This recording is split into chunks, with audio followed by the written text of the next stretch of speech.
You could say a lot of things about the book of Daniel. Arguably, the most valuable thing we could say about the book of Daniel is that the book of Daniel teaches us that God is in control. The book of Daniel takes place in an ancient city called Babylon, located in modern-day Iraq. The walls of the city were 85 foot thick, and they were 300 foot tall as a 30-story building. 65 foot above the standard level of the wall were watchtowers designed to keep the magnificent city safe. This city, which stood about 60 miles in circumference, was by far the most well-guarded city in the world. It also had the most powerful military in the world at the time, though the exact size of this military isn't known. But we do know that through the mighty size of this military and by the provision of God, Babylon was able to take just about every powerful nation the world had to offer at the time this book begins, in 605 BC. In 605 BC, King Nebuchadnezzar seizes Judah without completely destroying it, and he takes many of the precious artifacts and heirlooms of the temple along with the royal servants, one being the future prophet Daniel. Daniel, along with the other Hebrew children, went through a 3-year training period in which they learned the native language of the Babylonians. They also learned the culture, the laws, and most importantly, about the many gods that the Babylonians worshipped. The Babylonian calendar recognized 360 days in a year, and they had 360 idols that they worshipped, one for each day of the year. Each of the Hebrew children were given new names to represent an idol of the Babylonians. Daniel's name, from now on, will be Belteshazzar. Daniel, with purpose in his heart, not to eat of the king's food, he and the other Hebrew children, Shadrach, Meshach, and Abednego, refused to eat food that had been dedicated to idols. This worried the master of the eunuchs because his head was on the line, and if these highly valued spoils of war died because they became sick on his watch, he would certainly be killed. But God blessed Daniel and the others. Even though they only ate vegetables, they looked healthier than the others that ate of the king's portions. When the king would later examine the 4 Hebrew children, he would find them to be 10 times better than any of the king's own servants. No doubt a result of these young men finding favor with the Most High God. Later on, Nebuchadnezzar, the king of Babylon, has a disturbing dream in the 2nd year of his reign. He summons his court, the magicians, the sorcerers, the Chaldeans, the quote-unquote wise men, with an impossible demand. Don't just interpret my dream, he tells them. First, tell me what I dreamed. And if they can't, he threatens to execute them and to level their homes. Unsurprisingly, they protest that no human being could possibly do this. So furious, the king orders that all the wise men of Babylon to be killed, which sweeps up Daniel and his Hebrew friends as well. When the captain of the guard comes to carry out the decree, Daniel responds with wisdom. He asks for time, promising that he will make the dream known. Then he gathers his companions Shadrach, Meshach, and Abednego and urges them to pray for God's mercy so that they won't perish with the rest of the wise men. That night, God reveals the dream and its meaning to Daniel in a vision. Daniel immediately offers a hymn of praise, acknowledging that God changes times and seasons, sets up kings and removes them, and reveals deep and hidden things. Daniel approaches Arok and is hurried into the royal court. Standing before Nebuchadnezzar, Daniel refuses credit. He says, "No wise man can do what you have asked, but there is a God in heaven who reveals mysteries." Then he recounts the dream exactly. The dream: the king saw a great statue, dazzling and terrifying. It had a head of gold, a chest and arms of silver, a belly and thighs of bronze, legs of iron, and the feet were a mixture of iron and baked clay. As the king watched, a stone not cut by human hands flew in and struck the statue's feet, shattering them. The entire statue crumbled and it was swept away like chaff on a threshing floor by the wind. But the stone grew into a mountain that filled the whole earth. The interpretation, well, the head of gold, that was Nebuchadnezzar and the Babylonian Empire, the power that God had granted him.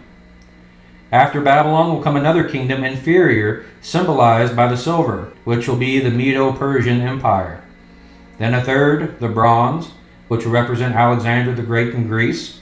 And then the fourth, the iron, that will be uniquely strong, crushing and shattering like iron.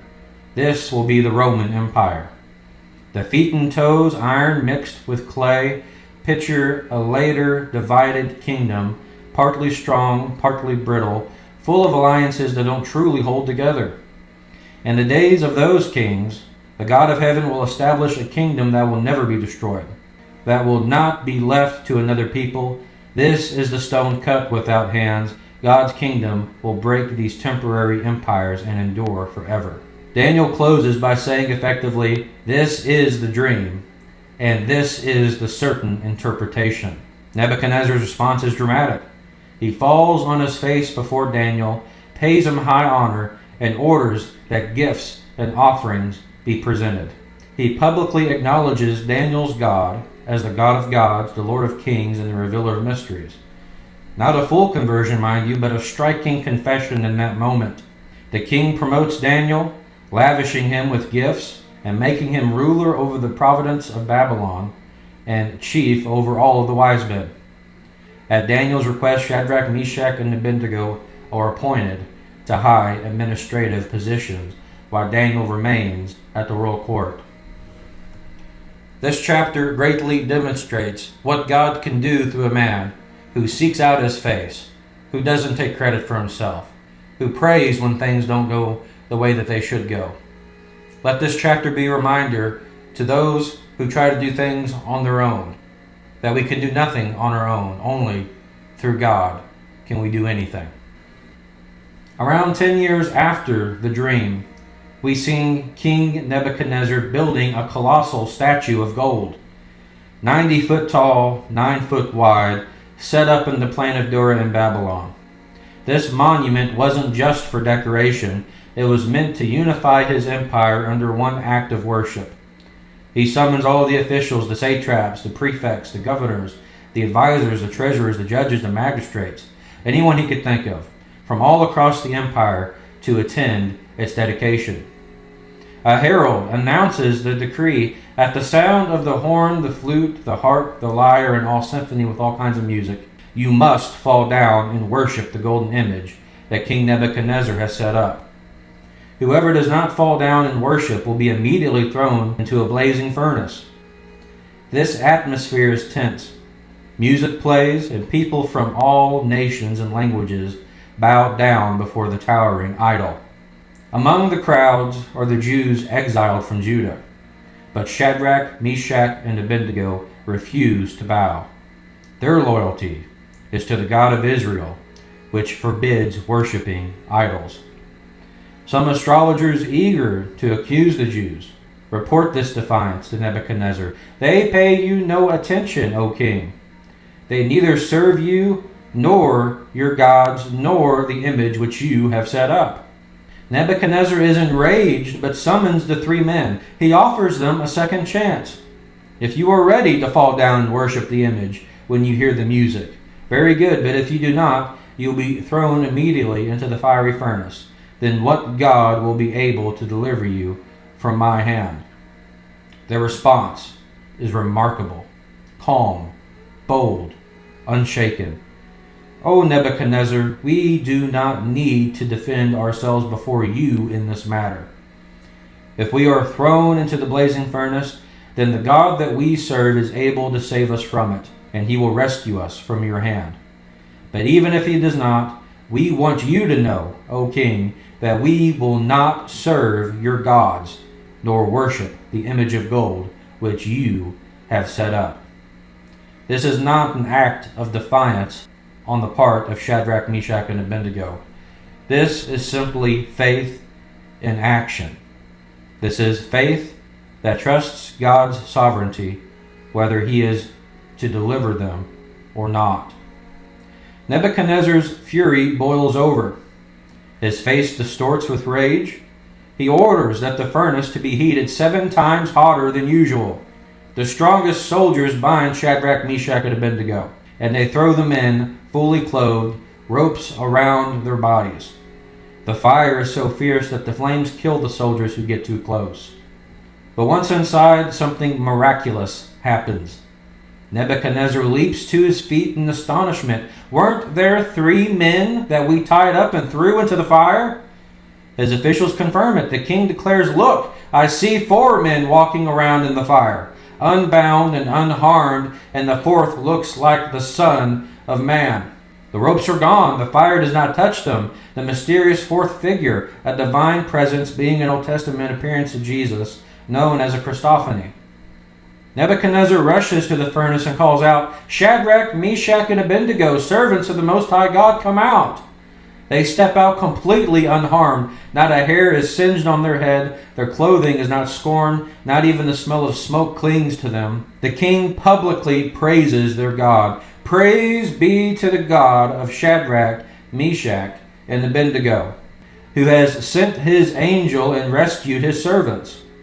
They trusted in him and defied the king's command, willing to give up their lives rather than to serve or worship any god except their own. He decrees that anyone who speaks against their God will be punished, and he promotes the 3 men in the province of Babylon. Do you notice how through the trials of Shadrach, Meshach, and Abednego, God is working through the king? God is working through the people around them. It really speaks volumes to how sometimes our tribulations can really have an effect on other people's lives. Now, chapter 4 is unique. It is written like a letter from King Nebuchadnezzar himself. He begins by addressing all peoples, nations, and languages, declaring the greatness of the Most High God, who performs signs and wonders, whose kingdom is eternal, a true sign of repentance. Then he shares his personal story of humiliation and then restoration. At the height of his power and prosperity, Nebuchadnezzar had another dream that terrifies him. He sees a mighty tree in the middle of the earth growing tall and strong. Its top touches the sky. Its leaves are beautiful, its fruit abundant, and it provides shelter and food for all creatures. But then in his vision, a holy messenger, a watcher, an angel, comes down from heaven and commands, "Cut down that tree and trim off its branches. Strip its leaves and scatter its fruit. Let the animals flee and the birds fly away, but leave the stump and roots bound with iron and bronze. And the grass of the field, let him be drenched with the dew of heaven, and let his mind be changed from that of a man to that of an animal, until 7 times or 7 years pass by for him. This is so that the living may know that the Most High is sovereign over the kingdom of men and gives them to anyone he wishes." Once again, the Babylonians' wise men cannot interpret it. So Nebuchadnezzar calls Daniel, Belteshazzar. Daniel listens, and the meaning strikes him with dread. The king assures him, "Do not let this dream or its meaning alarm you, Daniel." Daniel explains, "You, O king, are the tree. You have become great and strong. Your greatness reaches the sky, and your dominion to the ends of the earth. But the decree of the watcher means you will be driven away from your people. You will live with the wild animals. You will eat of the grass like cattle, and you will be drenched with the dew of heaven. 7 times or 7 years will pass over you until you acknowledge that the Most High rules over the kingdom of men and gives them to anyone he wishes. The stump left in the ground means your kingdom will be restored once you acknowledge that God rules." Then Daniel pleads with him, "Therefore, O king, be pleased to accept my advice. Renounce your sins by doing what is right, and your wickedness by being kind to the oppressed. It may be that then your prosperity may continue." A year later, Nebuchadnezzar is walking on the roof of his palace in Babylon, admiring its glory. He boasts, "Is this not the great Babylon that I have built as my royal residence? By my mighty power, and for my glory and my majesty?" Even as the words on his lips, a voice from heaven declares, Your royal authority has been taken from you. You will be driven away from people and live with the animals. You will eat grass like cattle until you acknowledge that the Most High God rules over the kingdom of men." Immediately the prophecy was fulfilled. Nebuchadnezzar loses his sanity. He lives in the field like an animal, eating grass exposed to the elements. His hair grows long like eagle's feathers, and his nails like bird claws. At the end of the appointed time, Nebuchadnezzar lifts up his eyes towards heaven, and his sanity is restored. Then he praises the Most High God. His dominion is an eternal dominion. His kingdom endures from generation to generation. All of the peoples of the earth are regarded as nothing. He does as he pleases with the powers of heaven and the peoples of the earth. No one can hold back his hand or say unto him, "What have you done?" His advisors and noblemen restore him to his throne, and his splendor and honor return unto him. Indeed, his greatness increases even more than before. Nebuchadnezzar continues with a confession. "Now I, Nebuchadnezzar, praise and exalt and glorify the King of heaven, because everything he does is right, and all his ways are just. And those who walk in pride he is able to put down." Then the book jumps forward a few years. King Belshazzar, a descendant of Nebuchadnezzar, the new king, hosts a lavish feast for thousands of noblemen. The wine flows freely, and is arrogance. Belshazzar commands that the gold and silver vessels that were taken long ago from the temple in Jerusalem be brought out. These sacred vessels, once consecrated to the worship of God, are now used to drink wine in a drunken party. As the guests drink, they praise the gods of the gold, silver, bronze, iron, wood, and stone, mocking the true God of heaven. It is a scene of absolute blasphemy, arrogance, and idolatry. Suddenly, a terrifying sign interrupts the revelry. A human hand appears writing words on the plaster of the wall of the royal palace. Belshazzar calls desperately for his enchanters, his astrologers, and his wise men. He promises, "Whoever reads this writing and tells me what it means will be clothed in purple, a sign of royalty, having a gold chain be placed around his neck, and he will be made the third highest ruler in the kingdom." But none of the wise men could read the inscription or explain it. The king grows even more terrified, and his noblemen are bewildered. Then the queen, likely the queen mother, enters the hall and reminds Belshazzar of Daniel, saying, "There is a man in your kingdom who has the spirit of the holy gods in him. In the time of Nebuchadnezzar your father, he was found to have insight, intelligence, and wisdom like that of the gods. Call for Daniel, that he will tell you what the writing means." Daniel is summoned before the king. Belshazzar repeats his promise of rewards if Daniel can read and interpret the writing, but yet Daniel refuses the gifts. It seems as if Daniel's intentions are elsewhere. He says, "You may keep your gifts for yourself and give your rewards to someone else. Nevertheless, I will read the writing for the king and tell him the interpretation." Before explaining, Daniel delivers a rebuke. He recounts how Nebuchadnezzar had been given sovereignty, greatness, and glory by God, but when he became arrogant, God humbled him until he acknowledged that he was the Most High God, and that he was sovereign over all the kingdoms of earth. Daniel then confronts Belshazzar, "But you, his son, have not humbled yourself, though you knew all this. Instead, you have set yourself against the Lord of heaven. You had the goblets from this temple brought to you, and you and your noblemen, your wives and your concubines drank wine from them.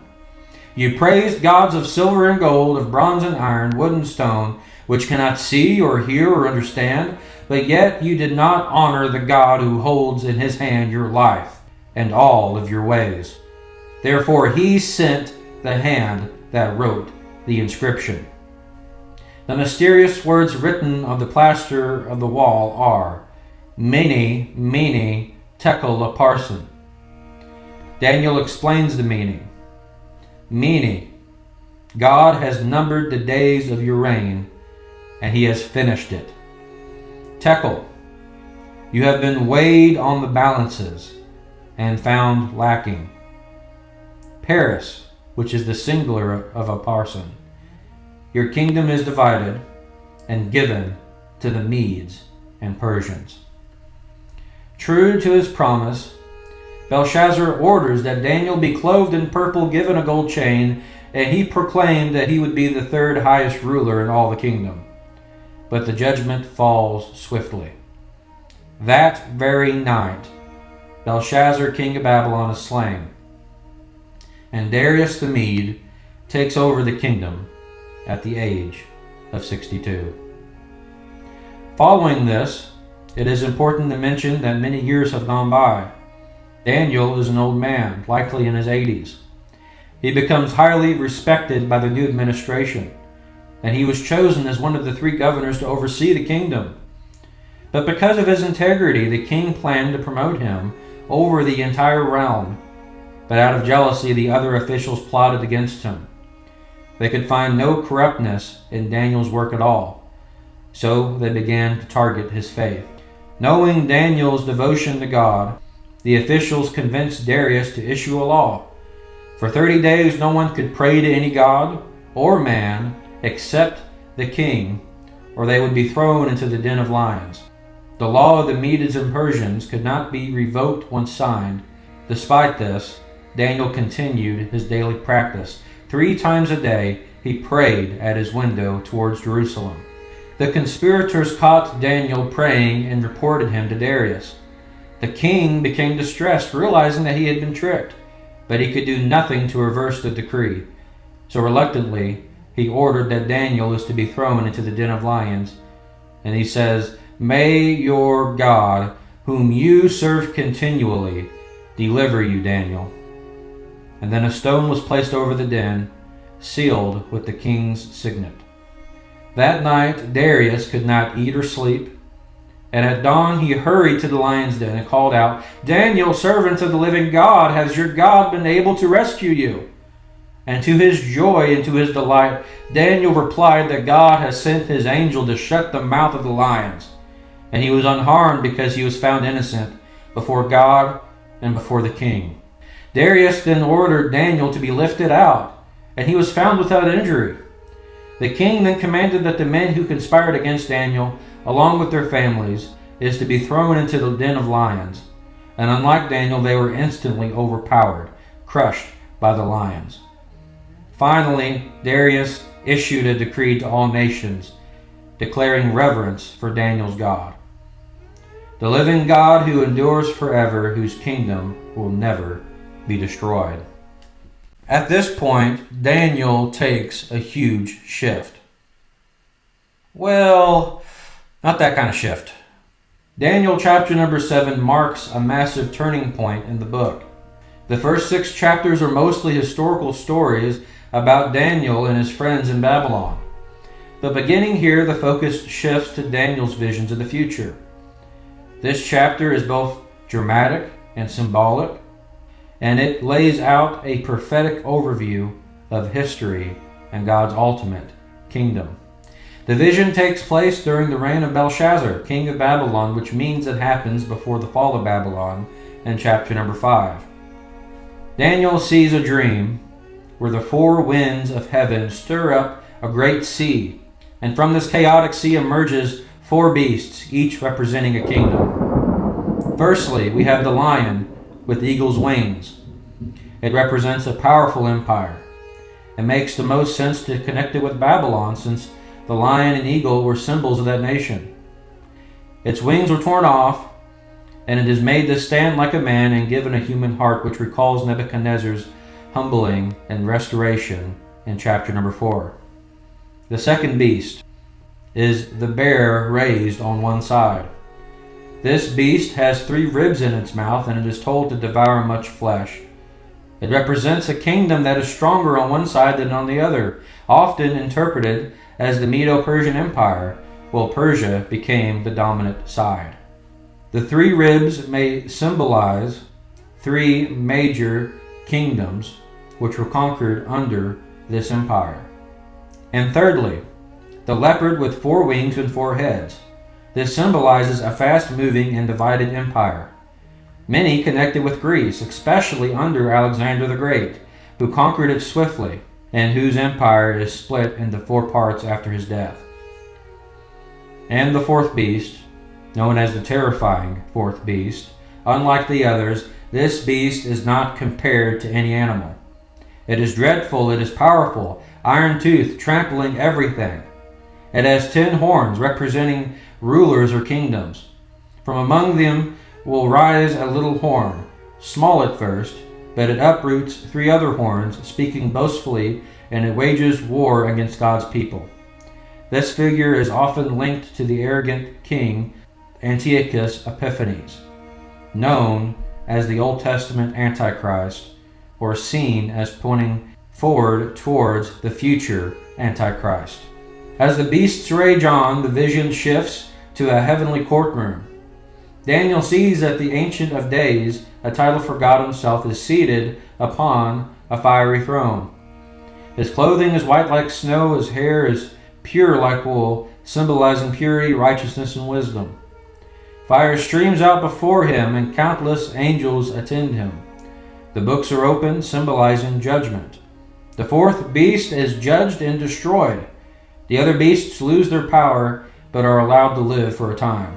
Then Daniel sees one like a son of man coming with the clouds of heaven. This figure is given authority, glory, and a kingdom that will never end.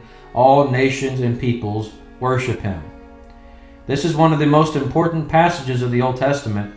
It becomes a foundation for Jesus' title, the Son of Man.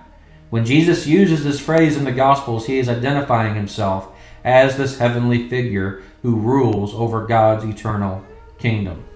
Then we are given the interpretation. Daniel is troubled by the vision, and he asks for clarification. An angel explains the 4 beasts are 4 kingdoms that will rise from the earth. But ultimately, the saints of the Most High, God's faithful people, will receive the kingdom and possess it forever. The 4th beast, more terrifying than the others, will oppress God's people. The little horn will wage war against them, speaking against the Most High. But then the Ancient of Days will sit in judgment, the horn will be destroyed, and the kingdom will be handed over to God's people. Daniel 7 paints a sweeping vision of history. Kingdoms rise like beasts, fierce and violent, but at the end, God brings justice. His eternal kingdom is given to the Son of Man and is shared with his faithful people.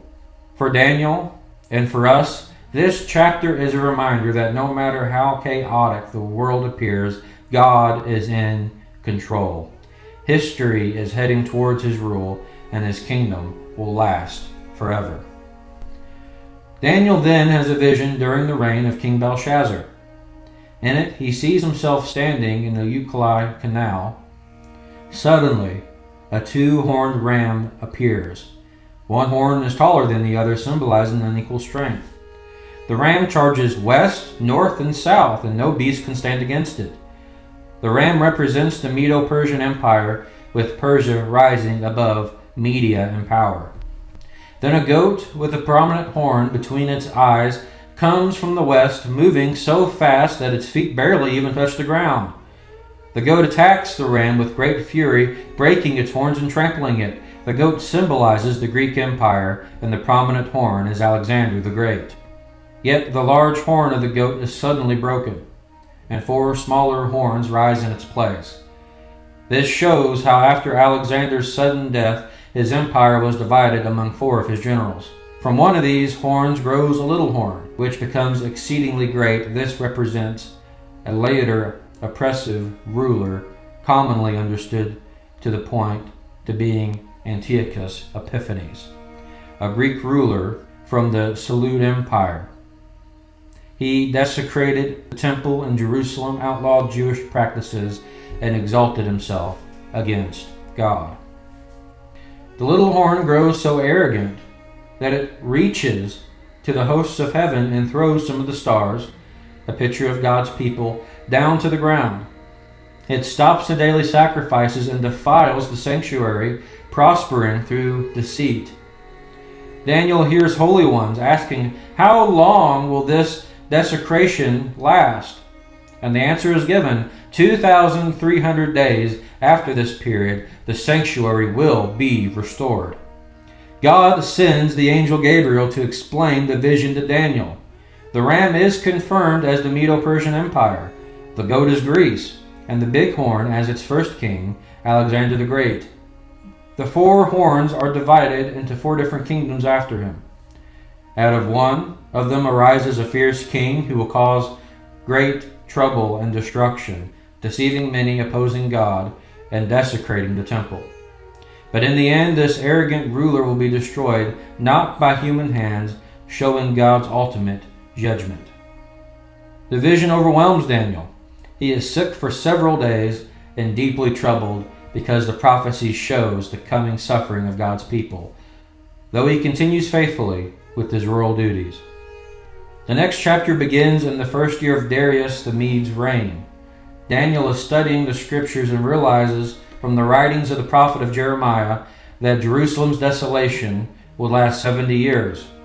Realizing that the time is almost up, Daniel turns to God in reverent prayer. He confesses Israel's sins along with his own, acknowledging that the people had rebelled, ignored God's commandments, and refused to listen to the prophets. Daniel admits that God is righteous in bringing judgment on his people and allowing Jerusalem and the temple to be destroyed. Daniel then pleads for God's mercy, not because Israel deserves it, of course, but because of God's great merciful nature. He asks God to forgive, to restore his people, and to let his face shine again upon his holy city and sanctuary. This prayer is both humble and passionate, showing Daniel's heart for his people and God's honor. While Daniel is still praying, the angel Gabriel appears, just as he did in chapter number 8. Gabriel tells Daniel that he has come to give him insight and understanding. He explains that Daniel's prayer has been heard and that God has chosen to reveal something profound about the future. Gabriel then delivers one of the most well-known prophecies in the Bible, the 70 weeks prophecy. 70 weeks, often understood as 77s, or 490 years, are decreed for Israel in Jerusalem. These years will bring an end to sin, atone for wickedness, and bring everlasting righteousness. The prophecy speaks of the coming of the Anointed One, the Messiah, who will be cut off, a reference often seen as pointing to Jesus' death, burial, and resurrection. After the Anointed One, a ruler will come who destroys the city and the sanctuary, seen as the Roman destruction of Jerusalem in 70 AD. The prophecy ends with a mention of this final ruler, who will make a covenant, then break it, causing a great desolation until his ultimate destruction. This prophecy is complex, but it reassures Daniel that history is under God's sovereign control, and that he has a precise plan for redemption and judgment. This chapter closes without Daniel speaking again after Gabriel's message. His prayer of confession and plea for mercy leads directly into one of the most far-sighted prophecies of the Bible, linking Israel's restoration and the coming of the Messiah and future end-time events. In the 3rd year of King Cyrus of Persia, Daniel receives another revelation about a great war that is to come. The vision is difficult, and Daniel spends 3 weeks in mourning. During this time he fasts, eating no rich food, no meat, no wine. This shows his deep humility and preparation to hear from God. On the 24th day of the 1st month, Daniel is standing by the Tigris River when he sees a gloriously heavenly figure. The man is dressed in linen with a belt of pure gold. His body gleams like precious stones. His face shines like lightning. His eyes are blazing like fire. His arms and legs glow like polished bronze, and his voice is like the roar of a multitude. Although others are with Daniel, they do not see the vision. Instead, they are overcome with fear and they run away. Daniel is left alone, trembling, weak, and falling into a deep sleep as he beholds this radiant figure. A hand touches Daniel and strengthens him, The angel calls Daniel highly esteemed and tells him not to be afraid. He explains that from the very first day Daniel humbled himself to seek understanding, his prayers were heard, and that this angel was sent in response. However, the angel reveals that he was delayed 21 days by the prince of Persian kingdom, a spiritual being opposing God's purposes, and that only when Michael, one of the chief princes, an archangel, came to help was he able to break through. This gives us a rare glimpse into unseen spiritual warfare that takes place as God's messengers carry out their missions. The angel tells Daniel that he has come to give him understanding of what will happen to his people in the future. Daniel is overcome, speechless, and weak, but the angel touches him and strengthens him once again, encouraging him with the words, "Do not be afraid, you who are highly esteemed. Peace. Be strong now. Be strong." Daniel regains his strength and listens to the angel as he explains that he must soon return to continue battling the spiritual powers of Persia, and that afterward the Prince of Greece will come. The chapter closes with the angel affirming that the heavenly hosts fight these battles, and that Michael, Israel's prince, is a chief ally in protecting God's people. The angel speaking with Daniel from chapter number 10 continues, revealing detailed prophecy about the future. He begins with the Persian kings who will rise after Cyrus. The fourth Persian king, commonly understood as Xerxes I, will be rich and powerful, stirring up conflict with Greece. Next, a mighty king arises. This is Alexander the Great, who quickly conquers vast lands. But at the height of his power, his kingdom is broken and divided into 4 parts, just as it is mentioned in Daniel 8. These 4 kingdoms do not go to his descendants, but to his 4 generals. Most of this chapter details the back and forth struggles between 2 of these successor kingdoms: the kingdom of the south, Egypt under the Ptolemies, and the kingdom of the north, Syria under the Seleucids. Over many generations, these kingdoms fight for dominance. Marriage, alliance, and betrayals occur. For example, the marriage of Beatrice, a Ptolemy princess, to a Seleucid king, which ends in tragedy. Armies clash, cities are captured, and territory shifts again and again. This section is so detailed that historians often note how it matches actual historical events between the Ptolemies and the Seleucids with remarkable accuracy. Out of the northern kingdom comes a contemptible king, widely understood as Antiochus Epiphanes. He seizes power through deceit, invades lands, and persecutes God's people. Some of the key actions that Antiochus performs is he makes alliances through flattery and intrigue. He profanes the temple and he stops the daily sacrifices. He sets up the abomination that causes desolation. Likely it could be an altar to Zeus in the temple.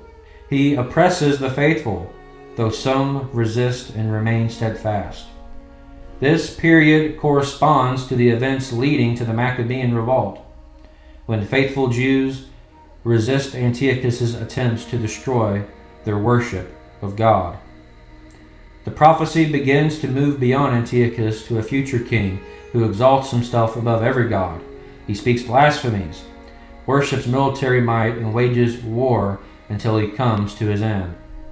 Some interpreters believe that this continues to describe Antiochus. Others see it as a foreshadowing a later ultimate Antichrist figure in the last days. This figure will face conflict with powerful nations, invade many lands, and will set up his base near Israel, but he will ultimately be destroyed, not by human hands. This chapter doesn't record Daniel's personal reaction here, but the tone is heavy and detailed. The prophecy reveals the long centuries of conflict that God's people would endure, but it also assures the arrogant rulers that they have an appointed end. The angel continues speaking to Daniel. He says that in the future, during a period of unprecedented distress, the great angel Michael, the protector of Israel, will rise to defend God's people. This will be the worst time of suffering in history. But everyone whose name is written in the book of life will be delivered. Then comes a powerful promise: multitudes who sleep in the dust of the earth will awaken, some to everlasting life, others to shame and everlasting darkness. The wise will shine like the brightness of heavens, and those who lead many to righteousness will shine like the stars forever. Daniel is told to seal up the words of the scroll until the time of the end, because the prophecy is meant for future generations. During that time, knowledge will increase and many will search for understanding. Daniel then sees two other angels, and one asks, "How long will it be until these things are fulfilled?" The answer, "It will be for a time, times, and a half a time," often interpreted as 3.5 years, when the power of the holy people is finally broken and then restored. Daniel admits he doesn't fully understand, and he is told again the words are sealed until the end. Many will be purified and made spotless, but the wicked will not understand. Only the wise will comprehend. The angel gives 2 more time markers. From the time of the daily sacrifices is abolished and the abomination of desolation is set up, there will be 1,290 days. Blessed is the one who waits and reaches 1,335 days. These numbers suggest a set period of intense suffering and testing, but also promised end when God delivers his people. Finally, the angel comforts Daniel. He tells him that he will rest, or that he will die in peace. He tells him that he will rise to receive his inheritance at the end of days. This personal promise assures Daniel that even though he will not live to see these events, he has a secure place in God's eternal plan. The book of Daniel combines wonderful stories of God's deliverance with sweeping visions of history and of the end times. Its theme is clear: God is sovereign over kings, empires, history, and eternity. World powers may rise and fall, but God's kingdom will last forever. Faithful believers may suffer now, but God sees, strengthens, and ultimately delivers them from that suffering. In the end, the arrogant are humbled, the righteous are raised, and the Son of Man reigns forever. The book of Daniel ultimately teaches us to trust in God and to be faithful to Him. It teaches us to look forward to the future, that He is in control of everything around us, and to look forward to His everlasting kingdom. Thank you for watching.